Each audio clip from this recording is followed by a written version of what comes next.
So hello guys, so for this video, ayan nga nakikita nyo gumagayak ako dahil kamakailan lang, araw ng Huwebes, pagkatapos ng aking trabaho, ako ay dediretso ngayon sa Cabarugis, Quirino Province. Ito at gumagayak na ako.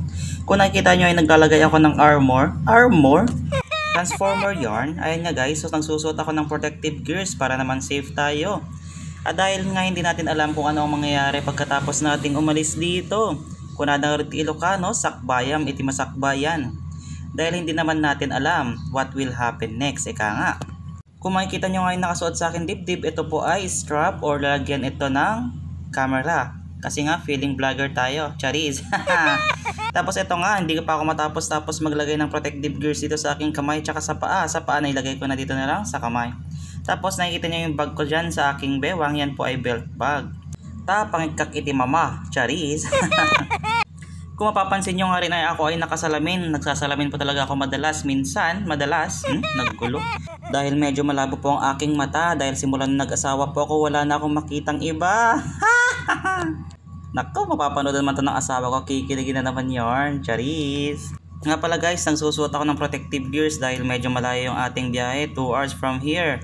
Para naman pag merong nangyaring hindi natin inaasahan ay medyo safe naman tayo at hindi masyadong, alam nyo na, madali tayo ng ganon.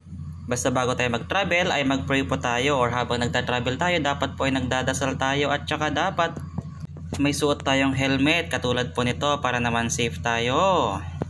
Lagi po tayo mag-helmet, lalong-lalo na po sa mga ayaw maging batang ama, para naman safe po tayo palagi. Makalipas nga ang 35 minuto, Tagalog yarn, ay nakarating na tayo dito sa bayan ng Aurora guys. Tignan nyo naman yung daanan, parang resort, ang daming flag. At malayo pa nga lang ako ay natatanaw ko na itong checkpoint dahil nga sa aking likuran, kanina ay na aking nadaanan yung mga nag-i-staff na mga tricycle. Kala ko nga piyesta, checkpoint lang pala. Nga pala guys, before kayo mag-travel, dapat po ay kompleto po tayo ng ating mga papeles at dokumento.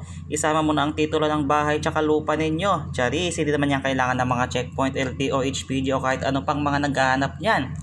Para na rin maiwasan ng aberya, kasi pag may checkpoint, maghahanap ka pa. Kung hindi ka kompleto, maghahanap ka pa ng dadaan ng iba. Maaantala pa at mas mapapatagal ka pa. Kaya dapat kumuha ka na ng lisensya mo at irehistro mo na rin yung motor mo. Hindi yung pataray ka ng pataray, wala ka namang lisensya. Charis, tamaan ka sa bull. Yung tipong patakbo ka ng patakbo ng motor, barurot ka pa ng barurot, kaya mo naka muffler yan or naka bullet, ay nako, pampaingay lang, wala ka namang lisensya. Tapos hinahabol-habol ka pa, hahabol-habol ka pa. Ano yan? Rider yarn? Ay na, galit na galit, gustong manakit. Tignan mo naman, pag dumaan ka dito, parang nasa ibang lugar, parang nasa Cebu. Cebuhay mo. Charis. Pagkatapos nga ng 10 minuto ay nakarating na tayo dito sa bayan ng Cabanatuan, Isabela. At pagkatapos nga po ng saktong 1 oras ay narating na po natin tong syudad ng Santiago City. Puminto nga po muna ako dito sa tapat ng Save More. Meron nga pala ditong Dreamwave Hotel. Napanunod ko ag hotel na kumangaw asidigak mutod. Sa bali man panunutin yun, awanti kadto kakabsat ka nagurat. Puminto nga pala ako dito panandalian dahil nga bibili ako ng Dunkin Donut. Ay Mr. Donut nga pala ito. Pasalubong ko sa aking mga Junakis. Umorder nga pala ako dito ng 2 box. Iniisip ko nga kung paano ko kakargahin to. Baka naman tumapit-pit or madurog-durog sa box ko. Tingnan nyo nga naman, Mr. Donut, bili na kayo dito. Mr. Donut, baka naman, charis. At dinala ko na nga itong 2 box ng Mr. Donut, pasalubong sa aking mga Junakis. At napag-isip-isip ko, mukha akong grab dito. Kaya pala tingin ng tingin sa akin si ate, akalang siguro niya order. Sa bagay, okay lang naman.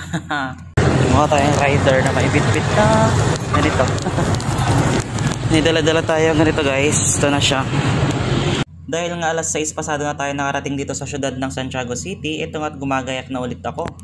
Dahil aabutin na naman tayo ng kulang-kulang 1 oras hanggang sa Cabarugis, Quirino Province. Ito nga't nagsuot na ako ng reflector para naman makita ko dahil nangisit lagaro din, tas malitak pa'y makita di uwanin.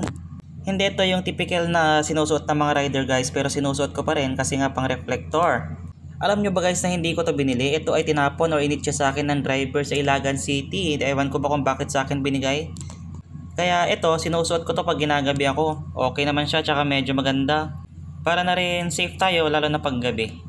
At sinuot ko na nga din tong pangmalakasan kong salamin dahil nga gabi na. Para mas maliwanag tong ating paningin, mahirap na.